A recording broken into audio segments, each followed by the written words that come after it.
Hey guys, so today was the first day that I actually went out since everything, and I want to talk about it. I need to talk about it. So I guess that's why I am sitting down in front of you, trying to find the words and where to start for this video. So probably about Sunday afternoon, I started cramping really bad. It was actually a week ago from today. I started cramping really bad, and I looked it up, and it said something like cramping is normal while pregnancy, possible sign of your placenta growing or your stomach expanding so the baby can grow. So I didn't think anything of it really. And then it was really bothering me. It was really bothering me how much I was cramping, but I tried not to, excuse me, Blair. I tried not to make a big deal out of it because I didn't want to scare myself. And so then comes Tuesday, and I was not treating this pregnancy very, I don't want to say I wasn't treating it seriously because I was, but I wasn't being careful. I wasn't I can't leave my bed because I don't want to hurt the baby. No, I helped my friend literally put together her entire wedding, coordinating it, decorating it, lifting, climbing trees, climbing ladders, I just didn't think anything of it. And then so fast forward to Tuesday. I'm at Home Depot. We're doing a couple projects around the house, and so I'm carrying these huge pieces of plywood throughout the store because I always forget to get a cart. So I'm just lugging around these huge pieces of plywood, and then I feel really wet, and so I go to a corner and I kind of look in my pants and I see blood, and I was like, oh my god. So I put the wood down and I run to the bathroom, and I've bled through my pants, and I immediately text my nurse and I just say, is bleeding normal? And she said, how much? And I said, enough to go through my pants. And then she said, when was the last time I had sex? And I said, maybe 4 days ago. And she said, it's a good possibility it's from that, which kind of took me by surprise. So I was like, okay, she was like, if anything changes, let me know, if it gets worse. So I said, okay. So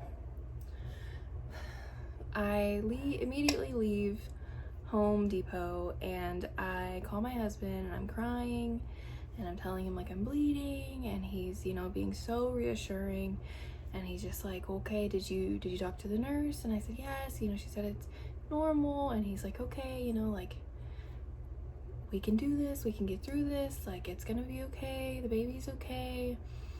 And I kept telling myself it's not a big deal, it's not a big deal, it's fine, and then I think it was around 8 o'clock that night, it was bad, and my cramps were horrible, horrible, and I was bleeding a lot.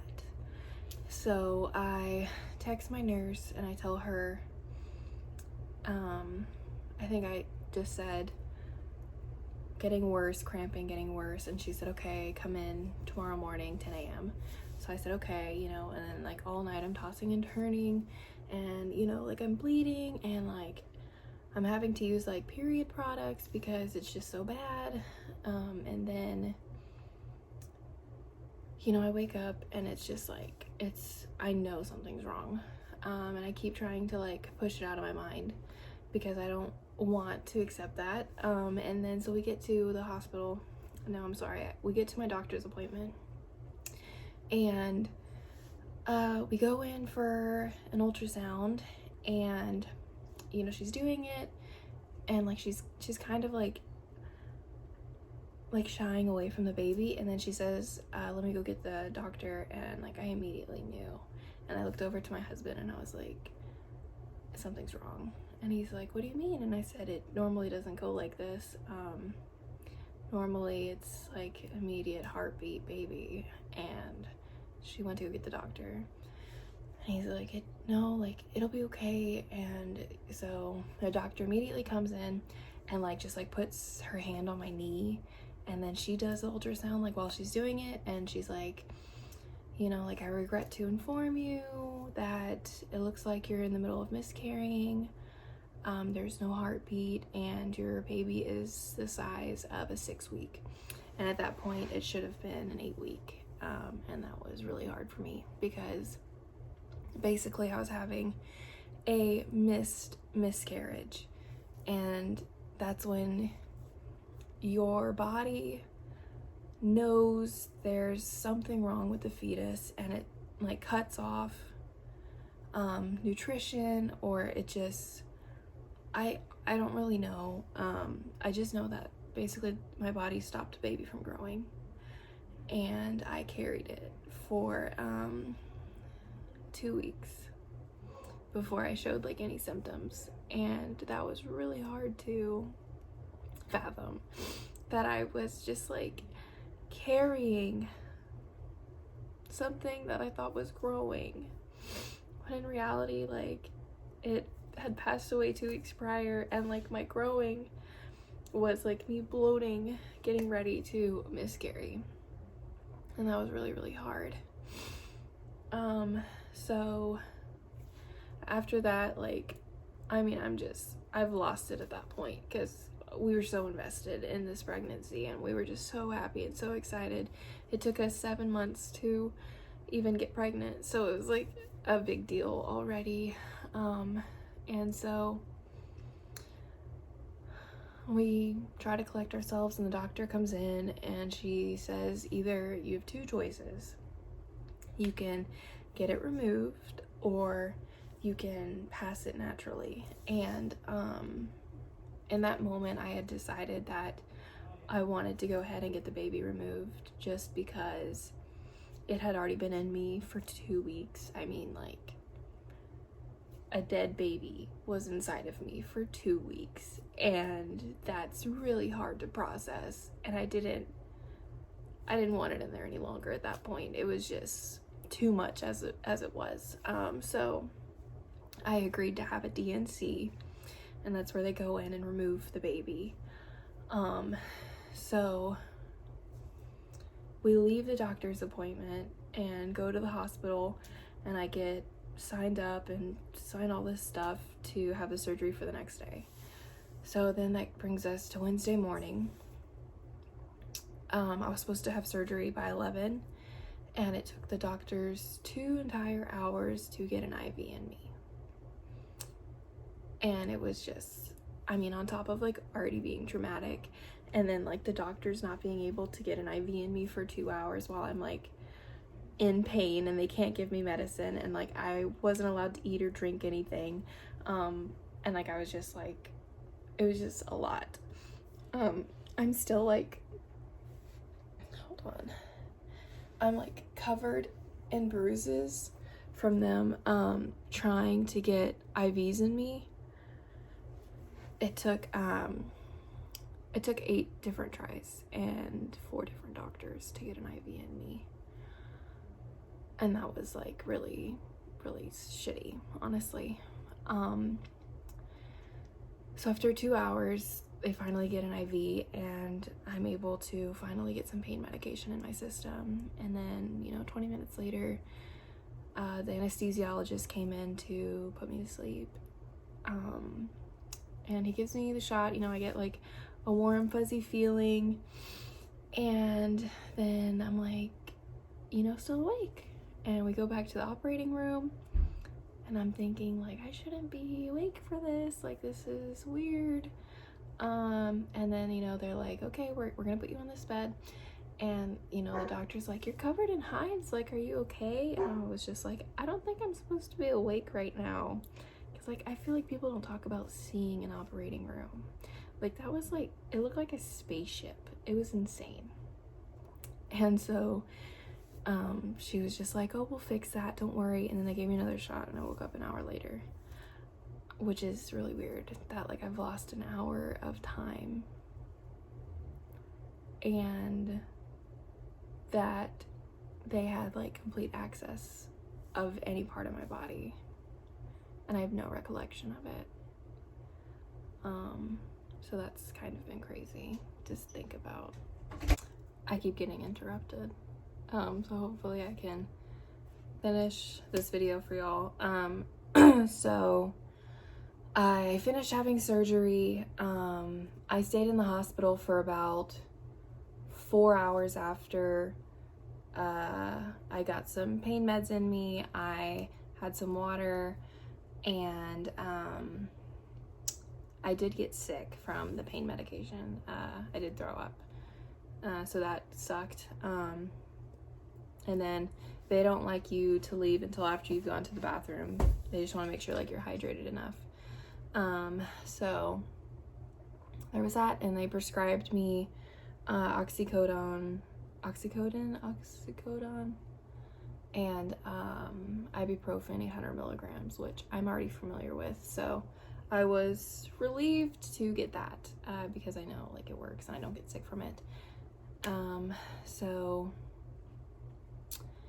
post surgery, I am on day, let's see, I had it, so I had my appointment Wednesday, I had the surgery Thursday, so Thursday, Friday, Saturday, Sunday, so I'm on day 3 of post-surgery. I'm still bleeding, not like profusely, but like when I wipe, there's definitely blood, and I'm having to wear diapers because you're not allowed to wear tampons or like a Diva cup or anything for whatever reason. And so yeah, I've been wearing a diaper. Let me show you. Hold on. They're not that bad, actually.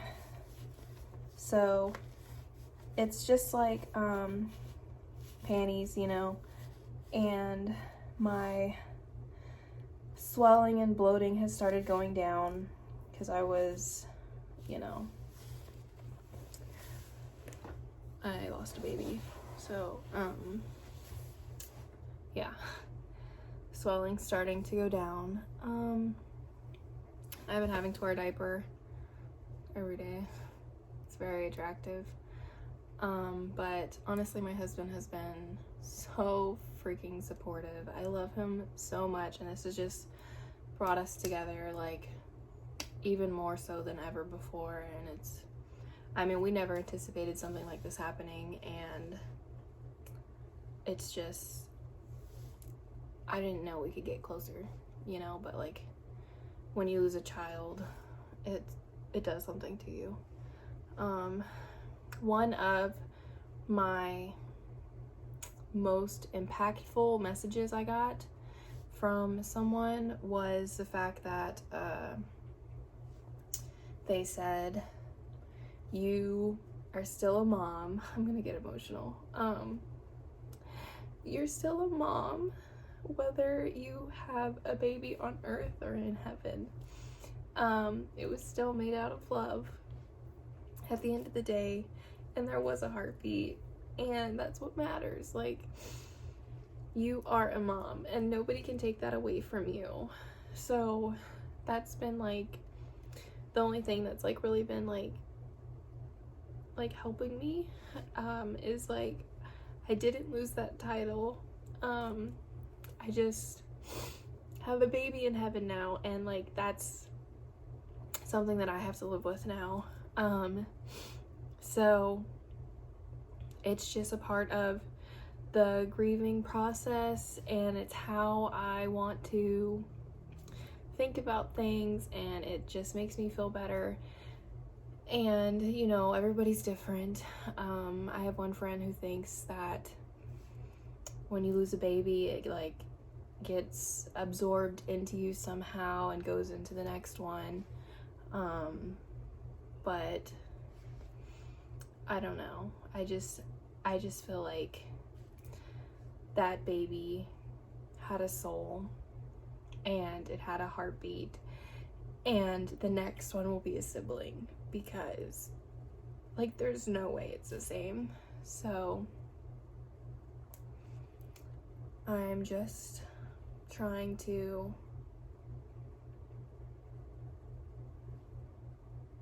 mourn as best as possible. I have ordered some things that make me feel better. I got a angel wing necklace. I got a ring with the due date, and it has angel wings on it, and the birthstone.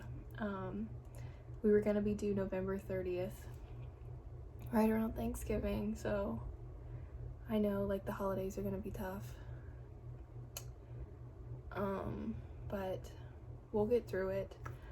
We are going to try to have a rainbow baby, but in due time, you know, like we're still mourning this. It's only been, God, less than a week.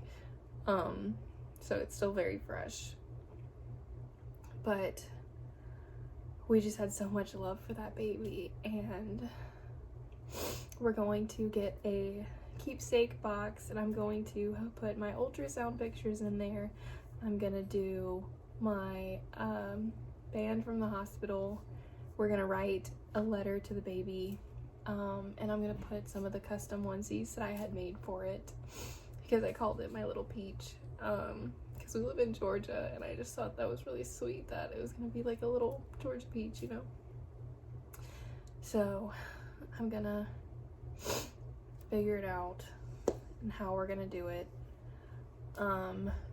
But if you're watching this and you have had a miscarriage, I'm genuinely like really sorry, and the pain is something that is detrimental, honestly, and you have to choose, like you have to make a physical choice to persevere and know that like you are a mom at the end of the day, no matter what. Like, you made a human being. You are a mom, and no one can take that away from you. And just know that I love you guys, and thank you for being so supportive and understanding, and everyone reaching out. It's been truly a life-changing experience, and all the words of encouragement just couldn't be better. So I just wanted to thank you guys, and I will keep y'all updated best that I can. Bye.